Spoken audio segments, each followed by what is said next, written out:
Чубак ажынын бир сабагында маркум Аллах Таала жаткан жерин жаннат кылсын. Бир сабагында айтат. Аял тарынып өзүнүн төркүнүгө барыптыр. Түндө келди дейт. Кызым тарынып күйөөнөн тарынып келиптир дейт. Сураган жокмун, ачуунда бир нерсе дебесинде үн чыкпай үйгө жатып. Эрте менен дейт. Күйөө балам келип дейт. Балдарын көтөрүп келип бир кап берип кетти дейт. Кайненеге күйөө бала берип атат. Кызым уктап атат дейт. Түнү менен кайгырып уктабайт, эрте менен уктап калган экен. Катты ачып окусам дейт. Өмүр жолдошум, балдарым, апасы, мен сени жакшы көрөм. Сенин кадыр баркыңды билбеппин.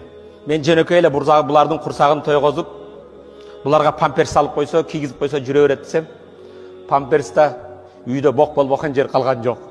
Булардын тамагын бере албадым. Кийимини кийгизейин десем, бирөөнүн аскесин тапсам, арызды таппайм, муну таппайм. Мени кечирип кой. Үйүмдүн көркү, үйүмдүн куту келгин. Мен сени жакшы көрөм, балдарга өзүң апа бол. Мен сырттагы кызматты кылайын деп жазып коюптур дейт. Катты аялга берсем дейт, кызыма дейт. Кызым дейт, үңкүлдөп чуркап дейт, кийимдерин жыйнап, анан үйүнө жөнөп калды дейт. Урматтуу мусулман бир тууганым, аялдар үйдүн куту дейбиз, ошо кут болсо мындай, бирок сыйлайлы, кадыр барктайлы.